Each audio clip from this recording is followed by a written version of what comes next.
నమస్తే సార్, మీ పేరండి? నా పేరు డాక్టర్ ప్రహ్లాదయ్య. ప్రహ్లాద్ గారు ఏం చేస్తుంటారు సార్ మీరు? నేను కన్సల్టెంట్. ఇంకెంత వయసులో ఇంకేం చేయమంటావు? లేదు సార్, గత 5 సంవత్సరాలుగా అయితే రాష్ట్రంలో వైసీపీ ప్రభుత్వాన్ని అయితే చూశారు. మరికొద్ది రోజులైతే రాష్ట్రంలో ఎలక్షన్ జరగబోతోంది. ఈసారి ఎన్నికల్లో ఏ ప్రభుత్వం వస్తే రాష్ట్ర అభివృద్ధి బాగుంటుందని మీరు భావిస్తున్నారు సార్? అంటే మేము భావించటం కాదు, ఇక్కడ ఉన్నటువంటి పేద బడుగు బలహీన వర్గాలు, మధ్యతరగతి చదువుకున్న యువతి యువకులు వాళ్ళు భావించాలి. ఎందుకనంటే మేము ఆల్రెడీ ఒక కెరీర్ అంతా కంప్లీట్ అయ్యి రిటైర్మెంట్ స్టేజ్లో ఉన్నాము. భవిష్యత్తు మీద ఆశలు ఉన్నటువంటి వాళ్ళకి ఏ ప్రభుత్వం అయితే ఏం చేయగలుగుతుంది అనేది వాళ్ళు కరెక్ట్గా డెసిషన్ తీసుకోవాలి. మా డెసిషన్ పెద్దగా ఇంపార్టెంట్ కాదు కదా. ఇవాళ 20% పైన కొత్త జనరేషన్ వస్తున్నారు. వాళ్ళు చదువుకున్న తర్వాత ఉద్యోగ అవకాశాలు ఈ రాష్ట్రంలో ఉన్నాయా, పొరుగు రాష్ట్రాలకు వెళ్ళాలా? ఈ రాష్ట్రంలో ఉంటే బాగుంది, లేకపోతే ఎందుకు లేవు? ఇతర రాష్ట్రాలతో పోలిస్తే మన రాష్ట్రం పరిస్థితి ఎలా ఉంది? ఉపాధి అవకాశాలు ఉన్నాయా? ఇండస్ట్రీస్ వస్తున్నాయా? పెట్టుబడులు వస్తున్నాయా? పెట్టుబడితో పాటు ఉపాధి అవకాశాలు ఉన్నాయా? ఇవన్నీ ఆలోచించుకుని వాళ్ళు వైస్ డెసిషన్ తీసుకుంటారు అనుకుంటున్నా. ఏదో ఒక్కోసారి ఈ 5 సంవత్సరాల నుంచి ఇది ఎలా ఉంది మీకు తెలుస్తూ ఉంటుంది కదా, మన రాష్ట్రంలో పెట్టుబడులు కానీ, ఉద్యోగ అవకాశాలు కానీ, ఉపాధి కల్పన కానీ ఎలా ఉంది అనుకుంటున్నారు? అంటే మీరు మాలాంటి వాళ్ళని చాలా వేల మందిని ఇంటర్వ్యూ చేసి ఉంటారు. మీకు వచ్చిన ఇన్పుట్ డెఫినెట్గా మంచిగానే ఉంటుంది అనుకుంటున్నా. మంచి ఇన్పుటే వచ్చి ఉంటుంది మీకు. అంటే నేను చెప్పేది ఏంటంటే, ఈ పెట్టుబడులు వచ్చి ఉపాధి అవకాశాలు వస్తే ఇతర రాష్ట్రాలకి వెళ్ళాల్సిన అవసరం లేదు. ఈ హెచ్పిసిఎల్ వాళ్ళు ఇచ్చినటువంటి అఫీషియల్ లెక్కల ప్రకారం గత 4.5 సంవత్సరాలుగా 3 లక్షల కనెక్షన్స్ హైదరాబాద్ షిఫ్ట్ అయినాయని వాళ్ళు ఇచ్చారు. అంటే ఏంటి? 3 లక్షల కుటుంబాలు ఇక్కడ నుంచి అక్కడికి షిఫ్ట్ అయినట్టే కదా. ఎక్కడి నుంచైనా ఇక్కడికి జనం వస్తే ఇక్కడ అభివృద్ధి చెందినట్టు. మన దగ్గర నుంచి వలస వెళ్తే ఏంటి అంటే ఇక్కడికన్నా వేరే ప్రాంతం బాగున్నట్టే కదా. అంటే దాని అర్థం ఏంటంటే 5 లక్షల మంది ఇక్కడ నుంచి గత 4 ఏళ్లలో మైగ్రేట్ అయ్యారు. అంటే దాని అర్థం ఇక్కడ ఉపాధి అవకాశాలు సరిగ్గా లేవనే కదా. అందుకని డెఫినెట్గా ఉపాధి అవకాశాల కోసం ఎవరైనా ఎక్కడికైనా వెళతారు. అట్లాంటి వెళ్లకుండా ఉండాలంటే ఇక్కడ ఉపాధి అవకాశాలు పెరగాలి, చదువుకున్న యువతకు అవకాశాలు ఉండాలి. అది ఇక్కడ గ్లోబల్ సమ్మిట్ జరిగి 13 లక్షల కోట్ల రూపాయల పెట్టుబడులు తీసుకొచ్చామని ఈ ప్రభుత్వం చెప్పింది. మరి ఈ విశాఖపట్నం ప్రాంతంలో కొత్తగా ఏమైనా బిజినెస్లు స్టార్ట్ అవ్వడం కానీ, కంపెనీస్ రావడం కానీ, ఉద్యోగ కల్పన కానీ జరిగిందంటారా మీ దృష్టిలో? అదే నేను చెప్పేది. అఫీషియల్గా నా అంచనా వేరమ్మా. ఇప్పుడు 4 లక్షల మంది మైగ్రేట్ అయ్యారని అంటే ఉపాధి అవకాశాలు పెరిగితే మైగ్రేట్ కారు కదా. మైగ్రేట్ అవుతున్నారు అని అంటే ఇక్కడ ఉపాధి అవకాశాలు లేనట్టేగా. దాని ఇండికేషన్ అదే కదా. మరి 13 లక్షల కోట్లు ఏమైపోయినాయో మాకు తెలియదు.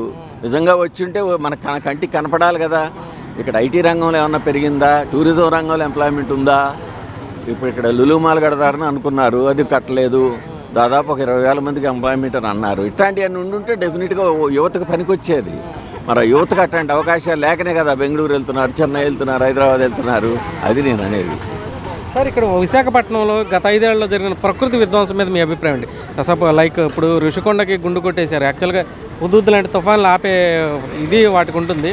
సో వాటిని కూడా ధ్వంసం చేశారు. ఎర్రమట్టి దిబ్బలు ఇటువంటి ధ్వంసం అయినాయి అని చెప్పేసి చాలామంది అంటున్నారు. మీ దృష్టిలో ఏమంటారు వీటికి? అది ఖచ్చితంగా ఒక వార్త మీడియాలోనో పబ్లిక్ దృష్టిలోకి వచ్చిందంటే నిప్పు లేనిదే పొగరాదంటారు. ఎంతో కొంత లేకపోతే బయటికి రావు కదా. మరి మీరే అంటున్నారు ఋషికొండ గుండు కొట్టారని. తెల్లారైతే మేము ఇదే పదం వింటున్నాం, ఋషికొండ గుండు కొట్టారని. మరి ఎన్నో సంవత్సరాలు, వేల సంవత్సరాలు బట్టి ప్రకృతిని కాపాడుకుంటూ, ప్రకృతి విపత్తులను కాపాడుకుంటే అట్టాటి వాటిని కూడా విధ్వంసం చేస్తే ప్రకృతి కూడా డెఫినెట్గా మనలాంటి వాళ్ళ మీద ఇబ్బంది పెడుతుంది అనమాట. సో డెఫినెట్లీ ఈ ప్రభుత్వం మీద మెజారిటీ వర్గాలకి ఏమో మనకు ఉపాధి అవకాశాలు లేవని అభిప్రాయం అయితే 100% వచ్చిన మాట వాస్తవం. మిగిలిన వర్గాల గురించి నాకు తెలియదు. మాకు ఎంతసేపు ఎడ్యుకేటెడ్ పర్సన్స్గా మేము ఆలోచించేది ఇక్కడ చదువుకున్న యువత ఇక్కడ అవకాశాలు ఉన్నాయా లేవా, ఇతరత్ర ఉద్యోగాలు ఉన్నాయా లేవా, ఉపాధి అవకాశాలు ఉన్నాయా లేవా. మేము హైదరాబాద్లో ఉంటాము. తెల్లాలేస్తే బోళ్ళంతమంది హైదరాబాద్ వస్తూ ఉంటారు, ఏదన్నా జాబ్ ఉంటే ఇప్పించండి అని. మరి దాని అర్థం ఏంటి? ఇక్కడ ఖచ్చితమైన అభిప్రాయం ఇక్కడ ఏమి ఉపాధి అవకాశాలు లేవు, ఇక్కడ నుంచి వేరే ప్రాంతాలకు వెళ్తున్నారు. అది తగ్గాలంటే ఏంటి? ఇన్ని ప్రకృతి వనరులు, 900 కిలోమీటర్ల కోస్టల్ కారిడార్ ఉన్నటువంటి ఆంధ్రప్రదేశ్ ఇతర రాష్ట్రాలకి యువతను పంపిస్తుంటే దాని సంకేతం ఏంటంటున్నా, ఖచ్చితంగా ఇక్కడ చదువుకున్న యువతకి అవకాశాలు లేవు. అది మెరుగుపడాలి అని అంటే ఈ ప్రభుత్వ విధానాన్ని మారాలి, లేకపోతే కొత్త ప్రభుత్వాన్ని రావాలి, అంతే కదా. ఇంకంతకన్నా ఏం చెప్తాం మేము? అభివృద్ధి సంక్షేమం అనేది 2 కళ్ళలాగా ఉండాలి సార్. ఈ ప్రభుత్వంలో మెయిన్గా చెప్తుంది ఏంటంటే మేము సంక్షేమ పథకాలు ఇస్తున్నాం, 90% పథకాలనే అమలు చేసామని అంటున్నారు. మీ దృష్టిలో దీని గురించి అసలు ఏంటి? అసలు సంక్షేమం అనేది ఇవాళ పుట్టింది కాదు. 1971లో ఇందిరాగాంధీ గారు మొదలెట్టారు, 83లో ఎన్టీ రామారావు మొదలెట్టారు. ఆ సంక్షేమం అనే దాన్ని ఆ రోజుల్లో 30 రూపాయలు ఉంటే వాళ్ళు 3,000 రూపాయలతో సమానం. 40 సంవత్సరాల నాడు 100 రూపాయల కాగితం ఉంటే ఏంటి, ఇవాళ వాళ్ళు లక్షాధికారి కింద లెక్క. అంటే సంక్షేమం ఈ ప్రభుత్వం కానీ ఏ ప్రభుత్వం కానీ పుట్టించలా. 50 సంవత్సరాల బట్టి బడుగు బలహీన వర్గాలకి సంక్షేమం అందిస్తూనే అన్ని ప్రభుత్వాలు, కేంద్ర రాష్ట్ర ప్రభుత్వాలు చేస్తూనే ఉన్నాయి. ఎందుకంటే మనం బేసికల్గా సంక్షేమ రాష్ట్రం. అందుకని సంక్షేమం అనేది ఈయన కొత్తగా చేసింది కాదు, అందరూ చేస్తూ వచ్చారు, దానికి కొనసాగింపు నెంబర్ 1. అయితే ఇప్పుడు మీరే చెప్పారు సంక్షేమం అభివృద్ధి 2 కాళ్ళ మీద నడిపెట్టాలి. ఇప్పుడు నేను ఇంతకు ముందుకు మాట్లాడింది అభివృద్ధి గురించి. అభివృద్ధి జీరో అనేది చెప్తున్నారు. సంక్షేమం ఈయనే కనిపెట్టింది కాదు, అందరితో పాటు కొనసాగింపుగా చేసింది. ఇంక మరి గొప్పతనం ఏముంది? సంక్షేమం అని అంటే సంక్షేమం ఎవరికి?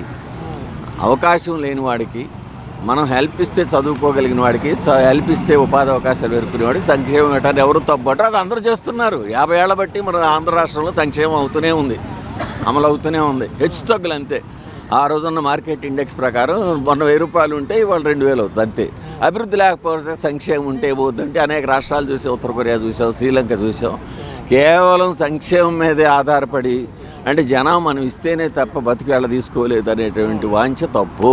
అభివృద్ధి అనేది లేకపోతే రాష్ట్రం అధోగతి పాలవుతుంది. That is my firm opinion. ఇంకా సార్ క్యాపిటల్ విషయంలో ఏంటి సార్? ఇప్పుడు గత ప్రభుత్వం ఒక చోట క్యాపిటల్ పెట్టింది, ఇప్పుడు అధికారంలో ఉన్నవాళ్ళు, అప్పుడు ప్రతిపక్షంలో ఉన్నవాళ్ళు కూడా దానికి ఓకే చేశారు. ఈ రోజున 3 క్యాపిటల్స్ అన్నారు, మరి విశాఖపట్నాన్ని కూడా క్యాపిటల్ చేస్తూ ఉంటున్నారు. సో రాజధాని పైన అసలు మీ అభిప్రాయం ఏంటి సార్? ఈ 3 క్యాపిటల్స్ అనేది ఒక విఫల ప్రయోగం. మన రాష్ట్రంలోనే, దేశంలోనే కాకుండా ప్రపంచంలో ఎక్కడా కూడా ఇట్లాంటి వింతపోకళ్ళు లేవు కదా. ఎక్కడో ఒక దగ్గర అందరికీ ఆమోదయోగ్యమైన ప్లేస్లో క్యాపిటల్ అనేది పెట్టడం జరిగింది. క్యాపిటల్ అంటేనే అభివృద్ధి కాదు కదా. క్యాపిటల్తో పాటు మిగిలిన ప్రాంతాలను అభివృద్ధి చేయడం అనేది ప్రభుత్వ యొక్క విధానాలు ఉండాలి. క్యాపిటల్ ఉంటేనే అభివృద్ధి అవుద్ది అనేది చాలా తప్పు అభిప్రాయం. క్యాపిటల్తో పాటు అక్కడ ఉన్నటువంటి ప్రకృతి వనరులను ఎలా ఉపయోగించుకోవాలి, ఆ ప్రాంతానికి ఉన్నటువంటి వనరులు ఏ రకంగా ఉపాధి అవకాశాలుగా మలుచుకోవాలనేది ప్రభుత్వ విధానం ఉండాలి. అంతేగాని క్యాపిటల్ ఇక్కడ ఉంటే ఇక్కడ అభివృద్ధి అంటే మరి మిగిలిన ప్రాంతం అభివృద్ధి కావద్దా? అంతే కదా. క్యాపిటల్ అనేది ఒక పరిపాలనా సౌలభ్యం కోసం పెట్టుకునేది క్యాపిటల్. దాని చుట్టుపక్కల ఖచ్చితంగా అభివృద్ధి అనేది ఉంటుంది.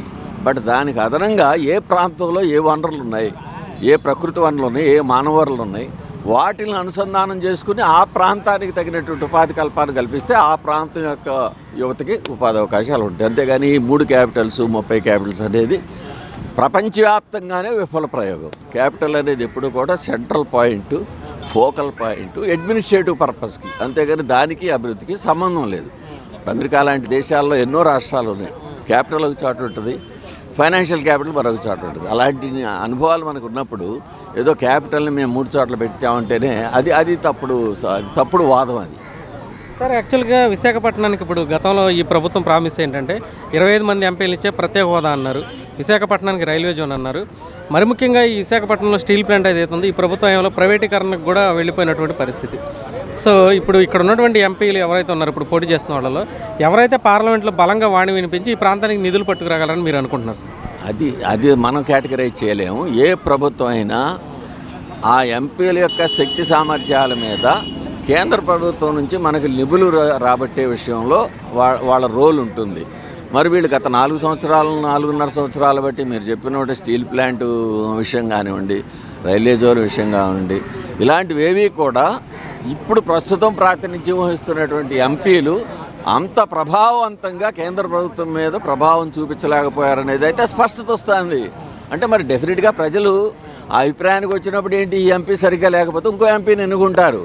మన కళ్ళగట్టినట్టు గత 4.5 సంవత్సరాల్లో కేంద్ర ప్రభుత్వం నుంచి వచ్చినటువంటి వాళ్ళిచ్చే నిధులే కాకుండా మన రాష్ట్రానికి రావాల్సిన అదనపు నిధులు తీసుకొచ్చిన సంఘటనలు ఎక్కడా కనపట్టలేదు. లేదంటే దాని ఉద్దేశం ఏంటి, డెఫినెట్గా వీళ్ళ పెర్ఫార్మెన్స్ ఇండెక్స్ సరిగా లేదనేదే కదా.